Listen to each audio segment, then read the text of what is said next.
gracias por estar aquí acompañándonos. Veo que la salud es algo que interesa mucho al sector. Gracias al Grupo Peldaño, a David Rodríguez, a todo su equipo, porque ciertamente hacen una labor extraordinaria y esto es un éxito para este sector tan importante. Les tengo que confesar que yo soy médico, me dedico a la nutrición, llevo 40 años haciendo investigación de todo tipo, soy también profesor de la universidad desde hace 30 y tantos años, creo que tengo 3, 4 o 5 mil alumnos que me sonríen cada vez que me ven, suspendía poco, es por eso. El tema que nos ocupa a nosotros en los últimos años, quizá 5 años, de manera intensa, es acercar los temas de salud, los temas de promoción de la salud a la gastronomía en todas sus manifestaciones, incluido esta, que es más una gastronomía de ocio, una gastronomía que entiendo que se tiene que poner las pilas porque va a ser el sector más atacado desde las instituciones, desde el mundo académico, desde todos los sectores en los que muchas veces nos van a culpabilizar de que parte de los problemas de salud que podamos tener es porque la ingesta más o menos ocasional de determinados productos, alimentos que generan placer, que generan, pues eso, alegría, tal, pues esto de alegría al nacer, no. Como esto no es ciertamente algo que no sea una realidad, hay una institución en el mundo que está en la Universidad de Washington, que es el Instituto de Métricas de la Salud, que plantea cada 2 años un perfil de lo que serían las causas de pérdida de salud y de autonomía. No se trata solo de vivir más, sino de vivir con autonomía, es lo que quiere decir, ¿no? Fíjense ustedes que la primera causa de morbilidad y mortalidad en España es el hábito de fumar. Si alguno de ustedes fuma, déjelo, meta el dinerito en una hucha porque vivirá más y tendrá para Navidades para un capricho. Pero las siguientes causas ahí tenemos relacionadas con la alimentación. La obesidad en España es un problema y cada vez va a ser más, porque a pesar de lo que se dice que se hace, cada vez va aumentando. Y ya tenemos cifras de que la población adulta, un 60% tenemos sobrepeso u obesidad, más en Andalucía, en Galicia y Asturias, y los niños también están aumentando de manera espectacular. Un niño que genera obesidad de manera temprana tiene 7, 8 o 10 kilos de más en una mochila toda la vida, y esto le va a generar problemas articulares, problemas cardiovasculares, etcétera, aparte del moving y de la poca estética que se genera cuando uno tiene pues exceso ponderal. Cuando nosotros éramos jóvenes, el niño con obesidad le poníamos de portero. Decíamos, el gordito de la clase, de portero. Algunos eran buenos, pero ahora no le quieren ni de portero ni de nada, no le quieren ni ver.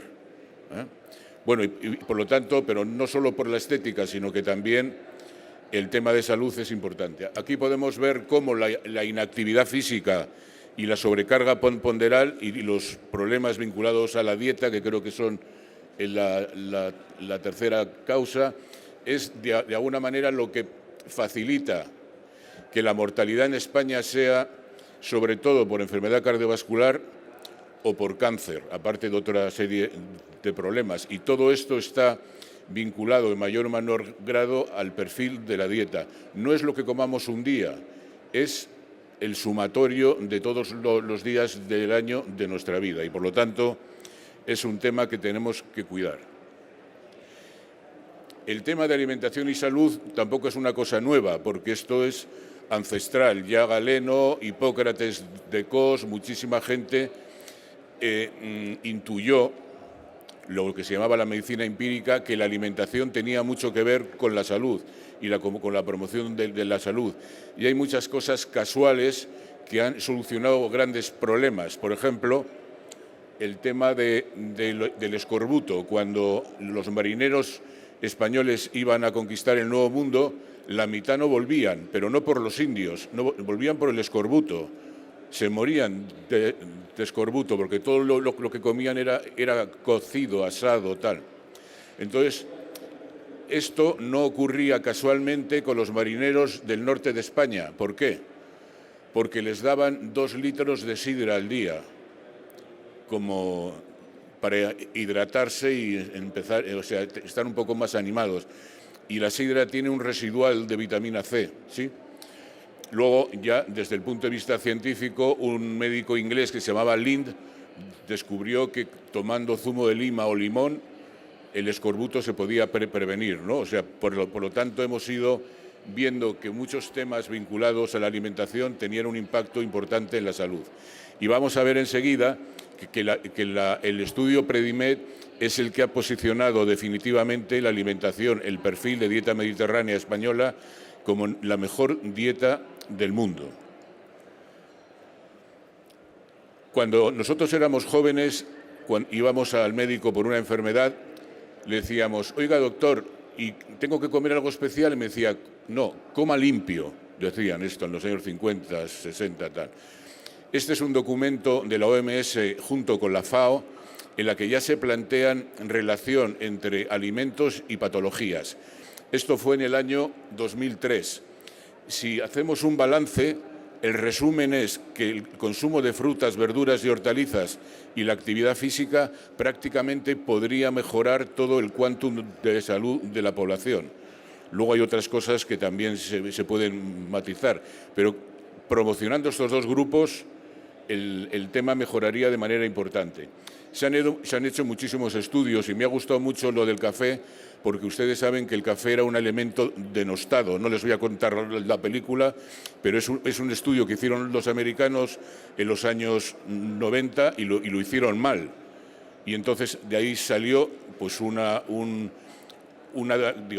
conclusión que es errónea. El café, con determinadas consideraciones, tiene un efecto muy positivo en la salud y puede ser muy interesante, ¿no? Y por lo tanto, muchas de las cosas que se decían en algunos tiempos, los huevos, que lo vamos a ver enseguida, el pescado, el azul, todas esas cosas, hemos tenido que cambiarlas el paradigma, ¿no? Bueno, el estudio Framingham es uno de los más importantes porque es un estudio longitudinal, un estudio de cohortes, que planteó en su momento la importancia que tenía el colesterol en la enfermedad cardiovascular. Este estudio fue el causante de que a nuestros abuelos les quitasen el huevo frito para cenar. El tema también ha cambiado porque ya no es solo el colesterol, sino que el colesterol tiene muchas fracciones y esas fracciones son tan importantes como el colesterol total. Pero lo más importante es que el colesterol por sí mismo no es agresivo. Es agresivo el colesterol oxidado, o sea, el colesterol que lo tenemos circulando mucho tiempo y se oxida, que es el que agrede al interior de las arterias. ¿Cuál es el tema para que este colesterol sea menos agresivo? Primero, tener menos cantidad, es verdad, pero luego tener en la dieta antioxidantes que provienen de frutas, verduras, hortalizas, también del café, el chocolate, etcétera, que impiden esa oxidación o que modulan esa oxidación y por lo tanto tendremos colesterol, pero no lo tendremos en fase agresiva, ¿sí? Por lo tanto, todo el mundo recordará que de eso de comer 2 huevos a la semana ya hemos pasado a ser más tolerantes. Pero voy a decir más, el colesterol, que es una molécula que solo existe en el mundo animal y en la yema de huevo de manera importante, 200 miligramos, no se absorbe al 100%, se absorbe solo un 20%. Pero si este colesterol animal está acompañado de colesterol vegetal, entre comillas, es incorrecto, en el reino vegetal no hay colesterol, pero es una molécula parecida, que es el citosterol, entonces ese colesterol prácticamente no se absorbe. Este es el fundamento del danacol, pero también el mismo componente que existe en el danacol, el citosterol, existe en las acelgas, en las espinacas, y por lo tanto a nuestro abuelo, en vez de quitarle los huevos fritos, vamos a ponerle una tortilla o un revuelto de espinacas y por lo tanto podrá comer varias veces a la semana sin ningún tipo de problema, ¿sí? Otro tema interesante es las dietas alternativas de algunas, estas son los mormones y los adventistas del séptimo día, que son veganos. Estos, ustedes saben que tienen una universidad en Estados Unidos, en Loma Linda. Esta gente ha investigado mucho sobre frutos secos. Entonces llegan a la conclusión que los frutos secos tienen mucho que ver para prevenir, sobre todo, problemas tumorales y también para promocionar o para disminuir los trastornos cognitivos. Esto de que la nuez tiene forma de cerebro y tiene mucho que ver con que tengamos más memoria o que nos dure más la memoria, porque lo peor que le puede pasar a un personaje es que llegue a su casa un día a ver a su padre o a su madre y le diga a su padre o su madre: ¿y tú quién eres? Bueno, pues ese trastorno cognitivo se puede también enlentecer con muchos de los componentes que tienen los frutos secos. Pero seguramente lo más importante, porque muchas veces en temas de ciencia también hay poesía, ¿no? La gente dice, coño, pues eso no es exactamente así y tal.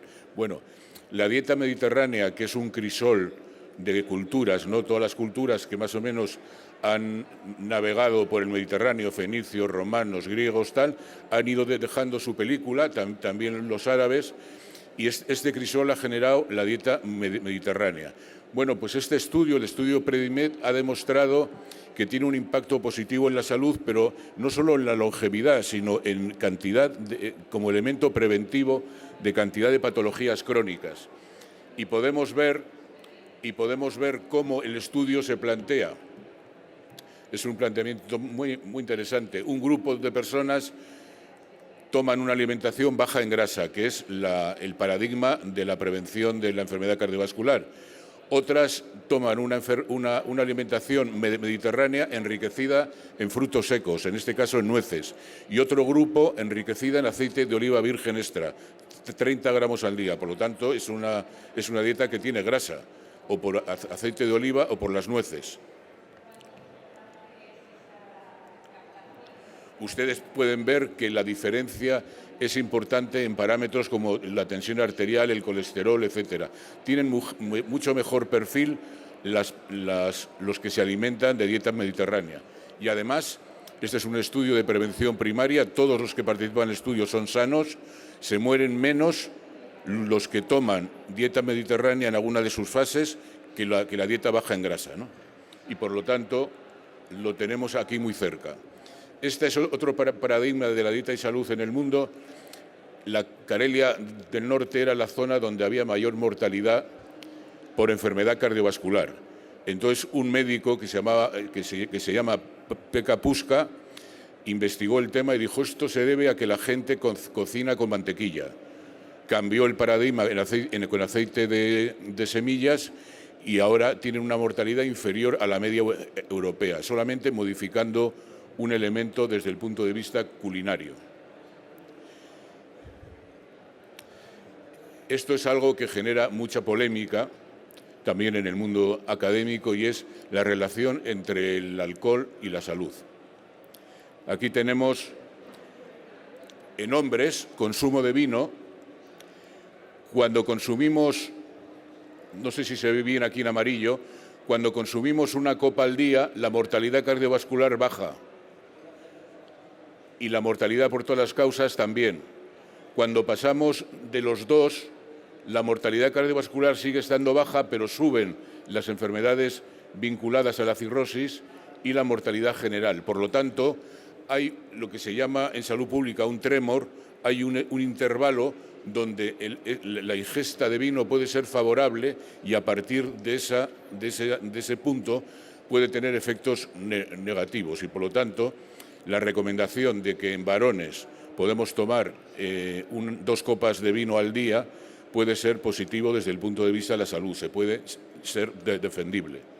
Si vamos a las chicas, podemos ver que baja la enfermedad cardiovascular con un consumo ocasional, o sea, de algunas veces a la semana, pero enseguida sube la mortalidad general, sobre todo por cáncer de mama o de útero, y por lo tanto la recomendación para chicas es tomar menos de 1 copa al día, o sea, ocasionalmente el fin de semana. Esto no solamente se ha visto en ese estudio anterior, que es un estudio de 500.000 personas, sino se ha visto en cantidad de estudios. Si a ustedes le dicen los influencers que Hay un estudio reciente que plantea el alcohol, el efecto nocivo del alcohol. Sí, sí es verdad, pero son bebidas de alta graduación en personas que no se cuidan nada. O sea, es población americana en la que el perfil alimentario es muy mejorable y encima beben alcohol de alta graduación, ¿no? Y por lo tanto sí es verdad que en este grupo pues puede ser un desastre. Otro punto importante que quería llamar su atención es que en los últimos años se ha descubierto un nuevo órgano que tiene un impacto en la salud espectacular, que es la microbiota, o sea, que es la cantidad de microbios que tenemos en el intestino. Esto se ha venido a llamar el quinto órgano. Esto tiene muchísimo que ver con casi todas las enfermedades. Tiene mucho que ver con lo que se absorbe y lo que no. Lo vamos a ver enseguida cuando hablemos de la carne. Y por lo tanto, esa microbiota que tiene que ver con el tipo de parto, con el tipo de lactancia materna o no, con la alimentación en la primera infancia, se configura una serie de microorganismos que son los que van a generar, o los que van a permitir que cosas se absorban o no, y van a generar muchos componentes ellos mismos, vitaminas y neurocomponentes. Muchas de las depresiones se deben a que la microbiota está alterada y solamente mejorando ese punto podríamos tener una mejora general en casi todas las enfermedades. Fíjense, esto es un poco el fundamento del problema. Cuando tenemos una vida desordenada y una alimentación inadecuada, se produce una permeabilidad en el intestino, o sea, en el intestino entran cosas que normalmente no entrarían. Y este tipo de componentes generan una respuesta inflamatoria.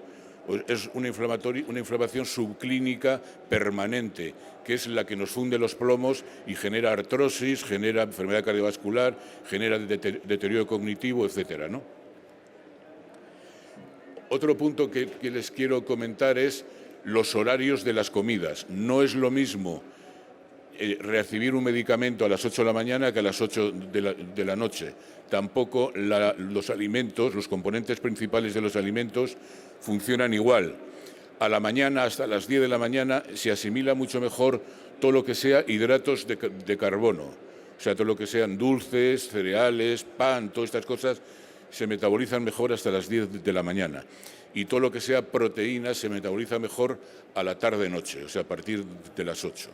¿Esto por qué es importante? Porque gente que sea diabética, obesa y tal, le podemos hacer recomendaciones en las que a la noche es mejor que no tome patatas con chorizo, sino que las tome al mediodía y a la noche cene filete y ensalada, y que en vez de tomar un pote de sopas con leche a la noche, que lo tome a la mañana, ¿no? Y todo esto, digamos, es una parte importante de la recomendación también, ¿no? Eso es lo que se llama cronobiología de la nutrición. No solamente funciona en la nutrición, sino funciona cuando tomas la insulina, cuando tomas determinados fármacos, porque el tema es así. Bueno, este es un tema por el cual nos van a atacar repetidamente, me refiero al sector. Esto es un estudio, el estudio Avon, hecho en jóvenes y adolescentes, en el que se ve que a medida que se aumenta el consumo de alimentos ultraprocesados, aumenta la cantidad de grasa corporal en los niños y las niñas.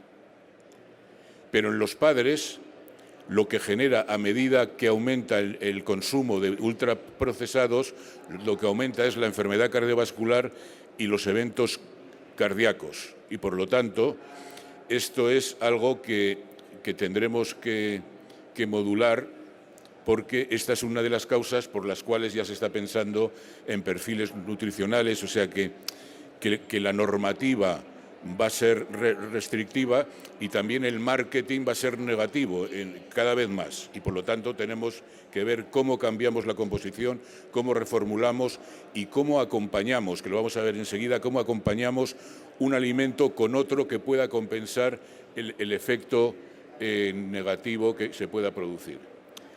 Esto de la carne, que ya es un asunto político, ¿no? O sea, que trasciende más allá, tiene un aspecto nutricional, tiene un aspecto de salud, pero también tiene un aspecto de sostenibilidad y, por lo tanto, también es algo que vamos a tener que plantearnos. Bueno, lo voy a intentar explicar claro.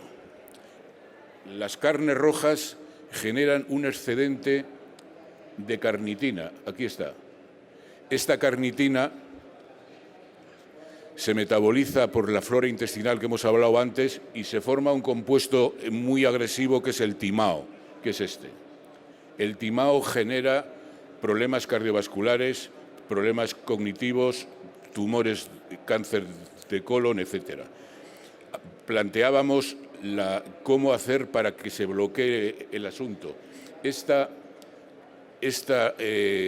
reacción se modula o se produce menos cantidad de timao si junto con la carne hay verduras de hoja verde. Si ustedes, seguramente no, pero si leen el Antiguo Testamento, hay un versículo que dice: comerás la carne con verdura amarga. Bueno, pues esto, que se diría empíricamente, hace que se bloquee parte de esta reacción, ¿sí? Igual que la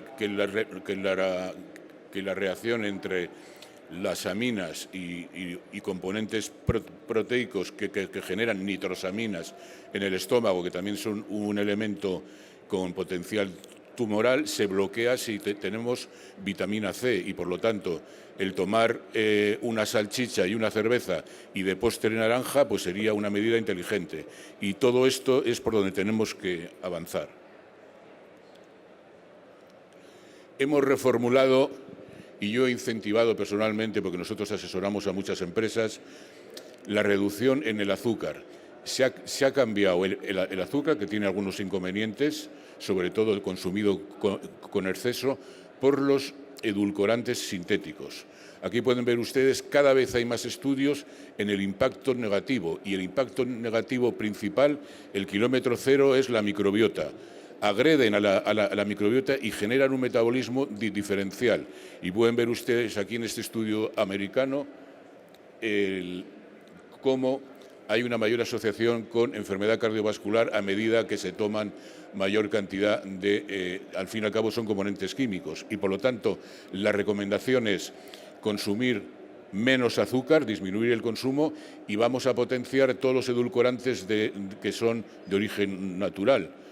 Tenemos la stevia, pero tenemos varios más de frutas que están bloqueados, como Novel Food por la Comisión Europea. Todo esto tiene que salir adelante. Hace poco se ha aprobado la miraculina, que es ese edulcorante natural que hace que todo lo que sepa ácido tal se vuelve dulce, o sea, que modifican la reactividad de las papilas, y entonces uno se toma un zumo de limón. Hay que tomarlo unos minutos antes, ¿no? Uno se toma un zumo de limón o de lima y sabe dulce, la miraculina.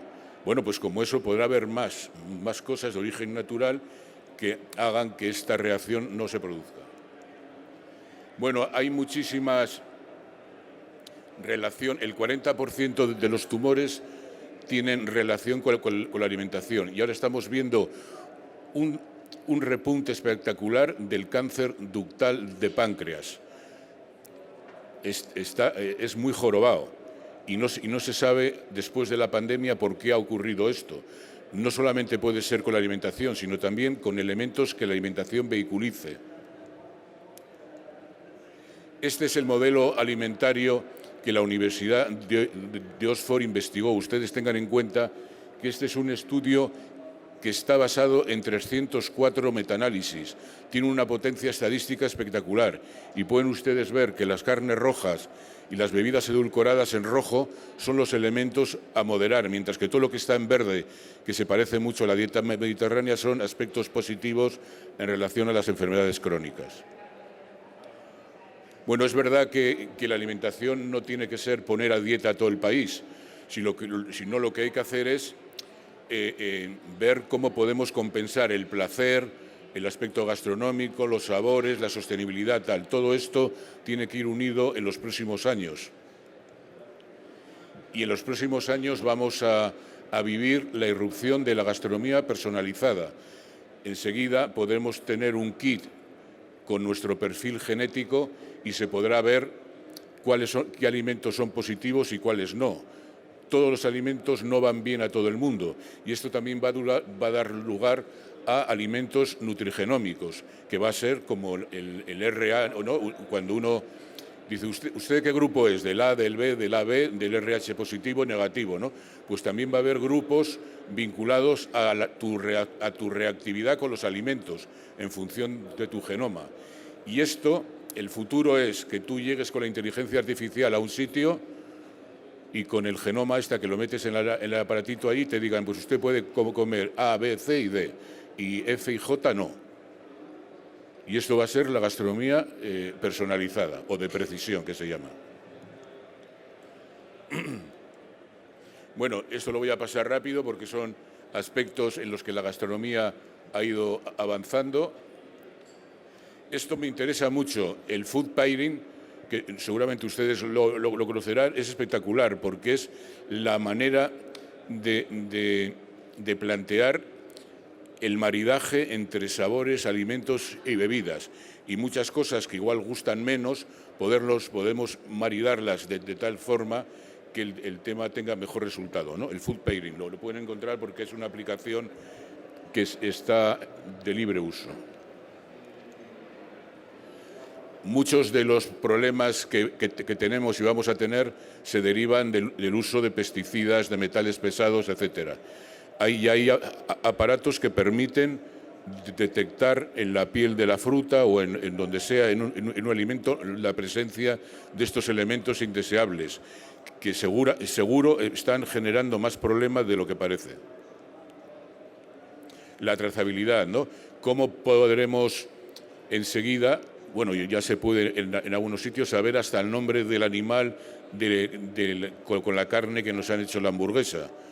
Y esto también genera confianza al consumidor y le da visibilidad al productor, ¿no? Porque el productor sabe que todo el mundo sabe de dónde viene lo que se está consumiendo. La agricultura ecológica y regenerativa. No nos interesa solo no tener impacto sobre la tierra, que veremos enseguida. Lo que nos interesa es generar valor en la tierra cuando la cultivamos. Las ofertas veganas. Esto, ya digo, porque se está grabando. Si a un niño vamos a esperar hasta los 14 años para bautizarle, para ver si él quiere o no, no le podemos hacer vegetariano también sin preguntarle. Vamos a esperar un poco y le haremos vegetariano un poco más adelante, porque todas las dietas estas alternativas restrictivas en la primera infancia tienen un riesgo y necesitan buena asesoría, o sea, necesitan saber hacerlo, no es solamente no comer esto o lo otro tal, ¿no? El tema es más complicado. Esto que están defendiendo los franceses y que a nosotros se nos ha olvidado, la cocina del paisaje, ¿no? O sea, comernos el paisaje. Cuando estamos en Madrid o en Jaén o en el País Vasco o en Asturias, tal, ¿no? Que el paisaje tenga presencia en el plato, importante. Y pasamos al tema de la sostenibilidad, que es la salud del planeta, y nosotros tenemos la obligación de dejar a nuestros descendientes la tierra mejor que la que nosotros hemos recibido. Y lo estamos haciendo, lo estamos estropeando, pero de una manera... entonces, aquí podemos ver, hablando de los alimentos, cómo las carnes de vacuno son las que tienen un impacto más negativo en todos los aspectos. Y por eso el futuro es proteínas de origen vegetal, proteínas que provengan de insectos, proteínas que provengan de algas y proteínas que vengan de cultivos celulares del laboratorio. No es fácil, pero tenemos que conseguirlo porque esto es insostenible. Hay que tener en cuenta que 1 gramo de proteína animal necesita 7 gramos de proteína vegetal, o sea que no es rentable para el planeta, ¿eh? También importante lo de la gastronomía circular, las recetas sin desperdicio, como hacían nuestras abuelas, ¿no? Las croquetas, los canelones, las sopas y tal, o sea, eran sistemas de recuperar con seguridad todo lo que había sobrado el día anterior. El 50% de los alimentos se tiran y el sector de la restauración es el primero. Luego el hogar y también el sector primario, pero en restauración se tira mucho. Entonces ahí también tenemos que tener circos o circuitos que sean de solidaridad. Lo que sobra se puede canalizar a centros sociales, y hay una idea muy que la voy a sintetizar, y es poner en la zona donde tenemos el restaurante o el sitio una nevera solidaria. Entonces en esa nevera hay tupper y ahí podemos poner pues, los restos que nos han sobrado de lo que hemos preparado, con la condición de que el que se lo lleva tiene que dejar el tupper limpio para poderlos seguir, ¿no? Y entonces eso también es una manera de evitar el desperdicio y de ayudar a la gente que lo necesita. Voy terminando, ¿eh? Los alimentos, la composición de los alimentos no es un milagro.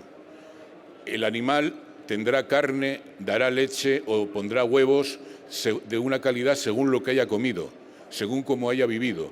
Aquí tenemos la demostración de que la carne de pastura, el ganado que come pasto, tiene un perfil nutricional, su carne y su leche muy diferente, y por lo tanto tenemos también que insistir en que el kilómetro cero tenga también conciencia de cómo cultiva, qué da de comer, cómo organiza todo esto. O sea, del plato a la mesa todos somos responsables. Esta es la pirámide que hemos diseñado el año pasado para el sector de la gastronomía, en la que planteamos aquí el núcleo tal y más ocasional otro tipo de alimentos. También nos interesan las técnicas culinarias saludables, porque no solamente es por la técnica culinaria, sino muchas veces también los recipientes que utilizamos transfieren elementos al alimento que luego son disruptores endocrinos, tal.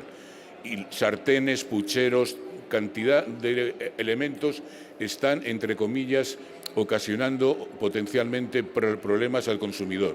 Y eso también tenemos que conocerlo e intentar evitarlo. Esta es una disciplina que me gusta mucho, que es la gastrofísica. Solamente voy a dar 2 pinceladas.